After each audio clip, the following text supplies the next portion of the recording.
La série israélienne Téhéran revient avec une deuxième saison choc et une énorme tête d'affiche. Glenn Close, s'il vous plaît. Daniel Sirkin, bonsoir. Merci d'être avec nous. Vous revenez des États-Unis, justement pour la première de la série, de la saison 2 de la série Téhéran. Vous êtes donc le réalisateur de cette série qui est diffusée simultanément sur la chaîne publique israélienne Cannes et sur la plateforme Apple TV. Alors on va regarder tout de suite la bande-annonce et on se retrouve tout de suite après. The Mossad sent me to Tehran on a mission. But then everything went wrong. Half the guard is looking for us. We can't get out. You're a good agent, Tamar. We failed this operation, but it wasn't for nothing. We're playing a long game here. Who sent you? Trust me.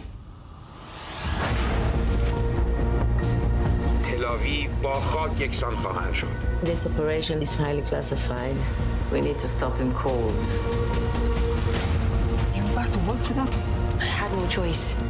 If you pull this off, we'll help you escape. Can you handle it? I'll see it through.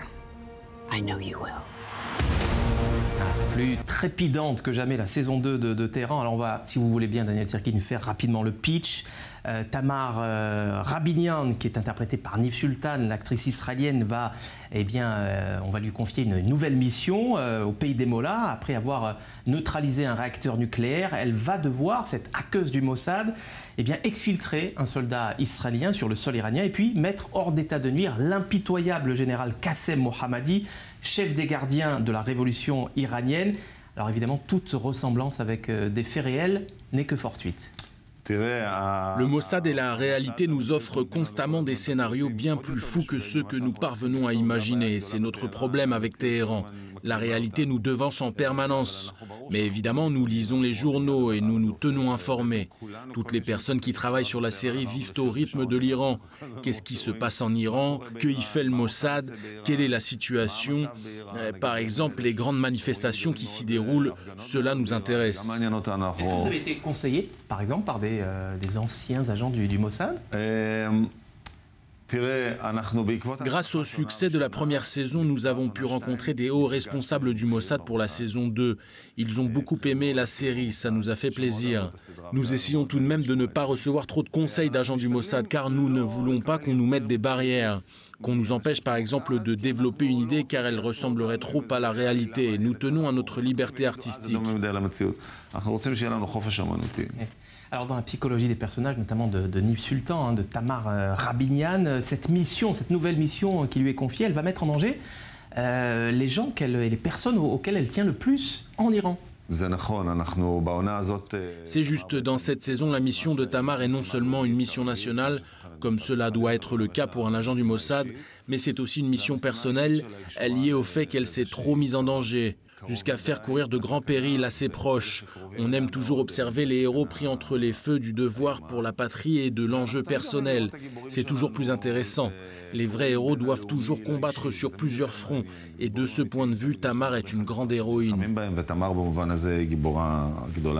Alors, je le disais en introduction, dans cette saison, vous êtes offert les services d'une guest 5 étoiles, Glenn Close. Comment on dirige un monstre sacré du cinéma, 8 fois nominé aux Oscars, icône des liaisons dangereuses, liaisons fatales?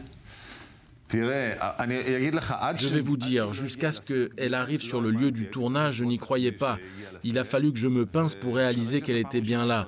Quand je l'ai vue pour la première fois, elle était déjà maquillée et prête à incarner son personnage. Je suis arrivé un peu en retard ce jour-là. Au début, nous étions tous très craintifs vis-à-vis d'elle. Mais il s'avère qu'elle est une femme très agréable. Elle confirme le cliché qui veut que les plus grands soient les plus sympathiques. C'est vraiment son cas. Toujours les plus modestes. Elle a dû apprendre le farsi d'ailleurs pour les besoins de la série. Et vous parlez un peu le farsi? Oui, je parle un peu. Dites-nous quelques mots par exemple en farsi. Il y a des mots français en perse comme merci, marteau, cadeau. Merci. Manteau, cadeau. Ce sont des mots en perse. Et bonne nuit, c'est... Donc c'est l'occasion de dire peut-être à nos téléspectateurs qui nous regardent, qui c'est en Iran, Sober al-Khair, qui veut dire donc... bonsoir. Alors c'est vrai qu'on est bluffé par les décors de cette série, parce qu'évidemment, vous n'avez pas pu tourner en Iran. Okay. Vous avez choisi la Grèce avec un effort considérable pour pour reconstituer le Téhéran et ses petites ruelles.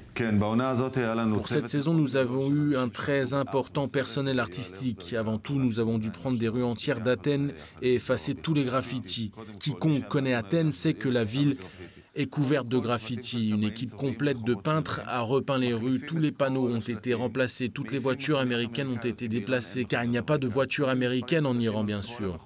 Nous avons remplacé les plaques d'immatriculation de toutes les voitures de la rue, puis nous avons rempli les rues de dizaines de figurants, des réfugiés iraniens que nous avons trouvés à Athènes, pour qu'on entende du perse dans la rue. Et ça, nous l'avons fait dans 2 marchés, dans plusieurs rues et dans plusieurs quartiers. Le guide suprême Ali Khamenei, qu'on peut apercevoir comme ça dans la série. Hein. Oui, c'est possible. Dernière question, en quelques secondes, parce qu'il nous reste très peu de temps, la saison 3, c'est dans les tuyaux? Nous espérons vraiment qu'il y aura une 3e saison. Nous avons encore beaucoup de choses à dire sur l'Iran. Mais tant que nous n'aurons pas le feu vert des Américains, nous ne savons pas. Quand la fiction rattrape la réalité du conflit ou de la guerre larvée entre Israël et l'Iran. Merci Daniel Sirkin infiniment d'être passé nous voir sur le plateau du Mag-Orient pour nous parler de cette saison 2 de la série Téhéran, que vous pourrez retrouver ce soir d'ailleurs sur Cannes, la chaîne publique, mais aussi sur la plateforme Apple TV+, en 150 langues, vous m'avez dit, en coulisses. Oui, c'est possible. Merci Daniel Sirkin.